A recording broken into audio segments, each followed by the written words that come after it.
Since 1993, there have been significant changes that have occurred with respect to settlements. And with that, I refer to the peace process. Now, let me premise what I'm going to say with a very important statement. I want peace. There is nobody in the entire country of Israel, there is no Jew around the world who doesn't want peace. However, I have to say that I have grave doubts as to whether the current process is indeed a peace process or whether it is really a process to weaken Israel, to deprive Israel of its most important national assets, and to bring Israel to a point of defeat. Some people say we're great at winning wars, but we're terrible at winning the peace. So what's happened since 1993? The beginning of the Oslo process. The first agreements that were signed between Israel and the PLO were signed in 1993. And at that time, most of the Gaza Strip and the city of Jericho were handed over to the newly created Palestinian Authority. In 1995, Oslo II, the second stage of these accords, were signed and implemented. These are the accords that transferred vast areas of Judea and Samaria to the Palestinian Authority. Let me show you on the map what we're talking about. This is the official map of Oslo II. Let me place it in context for you. This is actually Judea and Samaria. On this map of Israel, here we see the Sea of Galilee, the Dead Sea, the Jordan River, and Jerusalem. Judea and Samaria roughly refers to the area here in the center of the country. This area is represented on this map. This map has three colors: white, brown, and yellow. Each refer to a different status of the territory under the Oslo Accords. The white area is still in Israeli hands, Area C. Area B is yellow. These are areas that are under joint Israeli and Palestinian jurisdiction, where the Palestinians have complete civilian control and the Israelis maintain overall security control. The brown areas have been given to the Palestinian Authority for their exclusive jurisdiction. The Israeli army is not permitted to enter these areas. The Israeli army cannot protect citizens that are in these areas. This map is true as of 1995.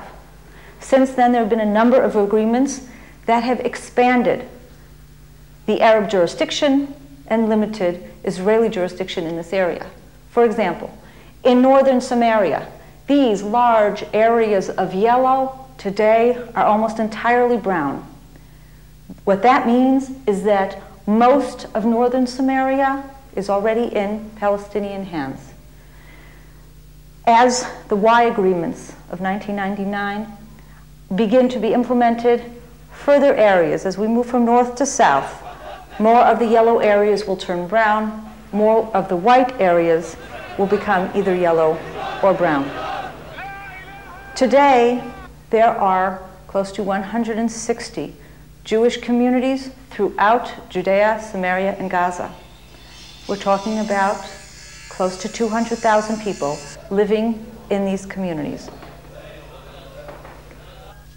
All of these communities are still under Israeli jurisdiction, and no change will take place with regard to the status of those communities until there is a permanent settlement between Israel and the Palestinian Authority. But even short of that permanent settlement, there are grave security concerns with regard to these communities. Let me give you an example. This is Psagot, a community of 200 families. Behind me are the municipal offices and the community center of the Benjamin region, which serves 32 Jewish communities in this area north of Jerusalem. Below me, the Arab city of Ramallah, today in the exclusive control of the Palestinian Authority. The community of Psagot was initially built on these hilltops overlooking Ramallah in order to bolster Israeli control of this area. Today, this is a community that is surrounded by Ramallah, by the Palestinian Authority, a city where thousands of Palestinian militiamen are stationed. Similar situation, perhaps even more grave, is the community of Netzarim, a very small community in the Gaza Strip. And the only way to get to and from that community is by armed escort. And the community continues to grow. So who are these people who live in Netzarim? Who are these people that live in all the communities here? These are very brave people. These are people who are determined to settle the land that belongs to them and who believe in God and trust that somehow it will work out. These are not people who have come to evict Arabs from their land. They have come to live in peace with their Arab neighbors. But they ask that their Arab neighbors understand that this is our land, that we have a right to live here, that we will not push anyone off their land, but that it is our right to settle this land, to make it bloom once again. Today, Israel stands perched on the edge of the next step. What is that next step? None of us really know. But the politicians are talking about handing additional territory to the Palestinian Authority, the possibility of evacuating Jewish communities that have been established in these areas at great sacrifice has been talked about on numerous occasions. We believe that this would be a terrible thing. This would be a crime against Zionism because Zionism is predicated on Jewish settlement in the land of Israel, and this would be a crime against Judaism, against our faith, against God's promise that this land belongs to us. Now, we're not politicians. We are not going to raise a battle cry. We're just going to continue to live here. And what can you do to help? We are calling upon our friends all over the world to stand up now, today, before it is too late. Show your support for the communities in Judea, Samaria, and Gaza. Christian Friends of Israeli Communities has pioneered a unique program, the Adopt a Settlement program. We are linking churches, Christian organizations, and other Christian groups directly with the communities in Judea, Samaria, and Gaza. This is an opportunity for Christians to be able to show the world and to show the Jewish people here in Israel, in the biblical lands of Judea, Samaria, and Gaza, that you care for them. What we are asking you is to stand up for the communities of Judea, Samaria. Come and visit the land. See for yourself the important biblical sites in this area. Visit the Jewish communities and meet with the residents and hear their stories. And stand up for a settlement in a truly meaningful way by adopting a settlement. Now, what are some of the things that our adopting churches have done for their settlements? We've had groups come to visit their settlements and bring gifts. We have had people coming from the settlements to visit their churches and speak and share the experiences of the settlements with the people of the church.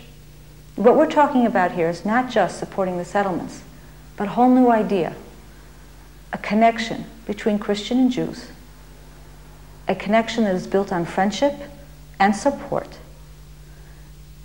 for something that we all believe in, the importance of Jewish settlement in the land of Israel.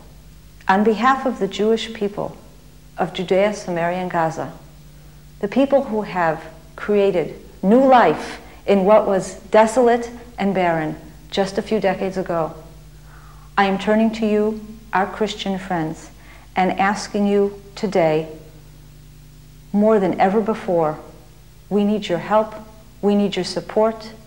Now is the time to stand up for what you believe in and to be able to partake in the fulfillment of biblical prophecy.